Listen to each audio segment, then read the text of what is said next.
మెదక్ జిల్లా నిజాంపేట మండల కేంద్రంలో నూతన బస్టాండ్ ఆవరణలో ప్రజా యుద్ధ నౌక గద్దర్ అలియాస్ గుమ్మడి విఠల్ 77వ జయంతి ఉత్సవాలను పార్టీలకు అతీతంగా ప్రజా సంఘాలు దళిత బహుజన ఫ్రంట్ ఆధ్వర్యంలో జయంతి ఉత్సవాలను నిర్వహించడం జరిగింది। ఈ సందర్భంగా సంజీవ్ మాట్లాడుతూ ప్రజా గాయకుడు గద్దర్ విప్లవ జీవితంలో పీడిత ప్రజల కోసం అనేక ఆటుపోట్లు ఎదుర్కొని పేద ప్రజల అభ్యున్నతి కోసం అనేక పోరాటాలు చేసి పాటలు రాసిన కవి వాగ్దేయ కారుడని అన్నారు। పీడిత ప్రజల తరపున అలుపెరగని పోరాటం చేసినటువంటి ఉద్యమ వీరుడు, సమాజ నిర్మాణమే ధ్యేయంగా తెలంగాణ తొలి మలిదశ ఉద్యమంలో ప్రజలను చైతన్యవంతం చేసి దొరల పాలన అంతం చేయడంలో తన కాళ్లకు గజ్జెలు కట్టి ఆటపాట ద్వారా ప్రశ్నించే గొంతుకై నిలిచి ప్రజా పాలనను తీసుకురావటంలో తను అంతు కృషి చేసిన గొప్ప మహనీయుడని అన్నారు।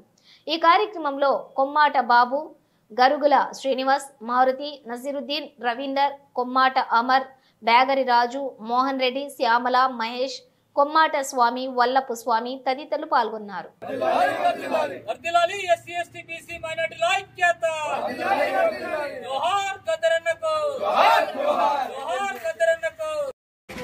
నిజాంపేట మండల కేంద్రంగా ప్రజాయుద్ధ నౌక గద్దర్ గుమ్మడి విఠల్ గారి 77వ జయంతి కార్యక్రమాన్ని పార్టీలకు అతీతంగా ప్రజా సంఘాల ఆధ్వర్యంలో నిర్వహించుకోవడం జరిగింది।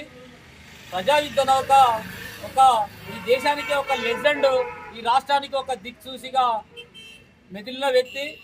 విప్లవ జీవితంలో అనేక ఆటుపోట్లు ఎదుర్కొని విప్లవం నుంచి బయటకొచ్చి ప్రజాస్వామిక తెలంగాణ, ప్రజల తెలంగాణ అనే నినాదంతో ప్రజలను చైతన్యపరిచి కాలుకు గజ్జెకట్టి ఇవాళ తెలంగాణ ప్రజానీకాన్ని ఏకం చేసిన గొప్ప అగ్గివేయ కళాకారుడు, కవి, గాయకుడు ఆ గద్దరన్నకు ఇవాళ ఆయన జయంతి సందర్భంగా జయంతి ఉత్సవాలను జరుపుకోవడం గర్వకారణం భావిస్తున్నాం।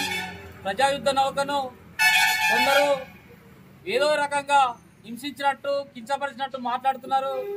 ప్రజాయుద్ధ నౌకకు అవార్డులు రివార్డులు అవసరం లేదు।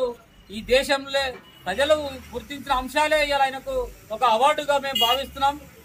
బండి సంజయ్ గారు చేసిన వ్యాఖ్యలు కూడా మేము ఖండిస్తూ ప్రజాయుద్ధ నౌక గద్దర్కు ప్రజలే ఒక అవార్డుగా ఆయన చిరకాల వాంఛను ప్రజలను మమేకం చేసి ప్రజల చైతన్యం పరిచి ప్రజల కోసమే పనిచేసిన వ్యక్తి కాబట్టి ఆయన ఆశయాలను, ఆయన అంశాలను పురికిపుచ్చుకొని ఆయన ఆలోచన విధానాన్ని ముందు తీసుకెళ్లాలని కోరుతున్నాం।